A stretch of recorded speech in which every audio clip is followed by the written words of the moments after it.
Hi, in this video series I will be talking about private label videos and how you can use them to reshape them into any format or any product format that you want.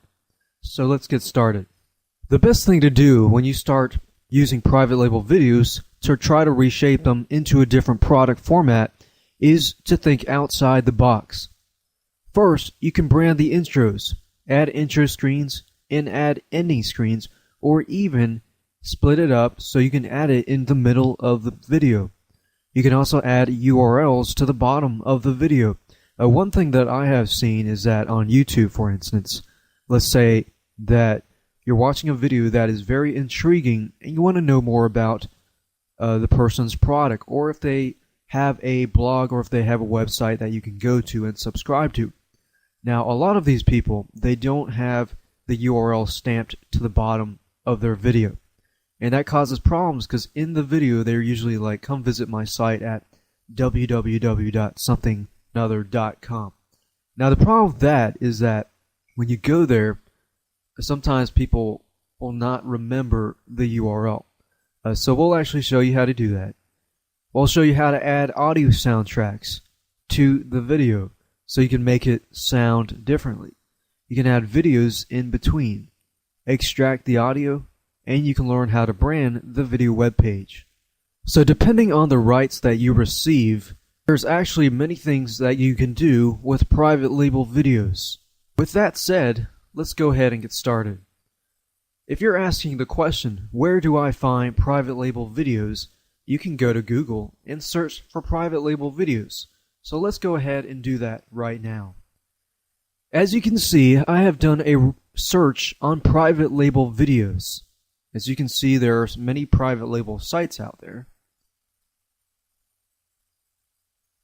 Now, private label videos is not as common as private label ebooks or private label articles. It is sort of similar. There's more popularity for private label videos than private label software. However, you can find them just by typing in private label videos, and you could be looking for different private label sites. And some private label sites provide you with basic private label rights, which is great. Some provide you with private label resale rights, which allows you to resell private label rights to your customer below. Just go ahead and get a video. So let's say, for example, that you want to brand a video. Before you brand the video, the first thing you need to know is what rights do you have to brand the video or have private label rights. What are your private label rights? Are they unrestricted, no restrictions, or what can you do with it? Because you need to know what you can do with it before you go ahead and do something with it. With that in mind, the thing that you want to download is you want to look for AVI files. Some sites will provide Camtasia files. However, all you need is the AVI file, because if you are using Camtasia or you are using Windows Movie Maker, then AVI files are pretty much standard for everything. So with that in mind, I'm just going to download one of these videos. Simply download that to your hard drive and we'll open that up and we'll use Camtasia Studio to do all the branding to make the private label video unique. So we'll go ahead and zoom ahead a little bit here. Okay, so now that I have downloaded the AVI file, as we can see here, what we want to do is we want to use Camtasia, and I will go there right now. And this is what Camtasia looks like. If you haven't used Camtasia, it's a wonderful, wonderful tool that allows you to change videos in many, many ways. And you can go to the site by going to techsmith.com. And you can use other tools like, Windows Movie Maker, but in this video we're going to actually show you how to use Camtasia Studio. There's a 30-day trial, and I believe you can actually get Camtasia Studio or Camtasia 3. And there are other programs such as Cam Studio, which is not the same as Camtasia, but it is a similar tool. Now, if you use this tool, what you do is import the media. So what I'm going to want to find is I'm going to go to desktop and I'm going to go to the AVI file that I just downloaded. I'm going to import that And before I want to import that, what I want to do is a title clip. The title clips are great because what you want to do is you want to put your name. You can say something like,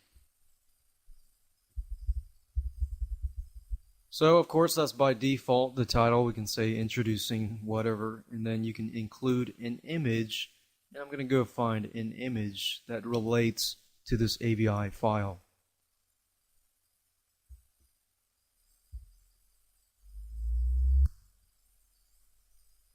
So that would be the background image. You can always make it smaller if we want. And the actual text that comes up is that. So once that's done, we can press OK. And we've created a title clip. We can drag and drop that in here. And we can always make the title clip a little smaller just by dragging it in. And then you can insert the actual video, which is what we have done here. So as we can see here, we have a title clip and we have a video, and you can do the same thing for an ending screen. We're going to go over how to add URLs to the bottom of the screen.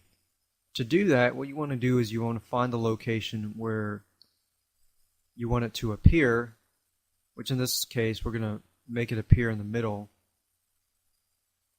And what you do is you add a callout.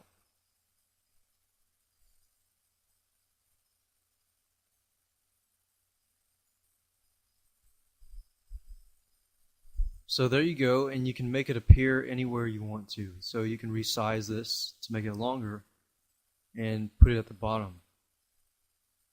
Once you're done with that, press OK, and then you'll notice that it appears down here. And just make sure you want it to appear on the length of the time by dragging it. And this is great because a lot of people will view your video, and by the time they're in the middle of your video, sometimes they just want to get out, but they want to subscribe to your newsletter or whatever, and they're pretty much sold. You also want to add the same video. You can copy callout so that you don't have to do it again. And you can put it at the end. You can paste the callout here. That way you don't have to do it again and again and again. You can also make it appear in the beginning too by doing that. Once that's done, you just scroll over here, click on Finished, and that's it. And you can use the same method to add audio, import media. Say that you want to import some audio. And let's say that you happen to have some royalty-free audio that you can add to your video. So you could drag and drop it to the place that you want it to add to. And of course, it'll add that here. Now, if you want to add videos in between them, what you can do is, let's say that you want to go to a certain spot, and we'll pick a random spot. We'll pick that place. You want to insert a different video in the middle here. What you do is you select that area, you right-click on it, and you cut and split that area. And that way, let's say that you have another video like this, you can also insert it in the middle, as you saw here. Let's say that you love the video so much that you just want the audio. Depending on the license, you could also extract the audio. So you could save the project simply by clicking this button up here, and then produce custom production settings, and then choose an MP3 audio only, and then you can save that file as an MP3 file. So as you can see, there are many things that you could do with private label videos. You could brand the video itself, produce the video as a flash video, and stamp links onto the actual web page, or you can actually remove audio and then use that for other purposes. And you could do transcribe the audio into an ebook or into a report, and there are many, many ways of actually going about that. So you're not always confined to just simply branding the videos. You can do so much more.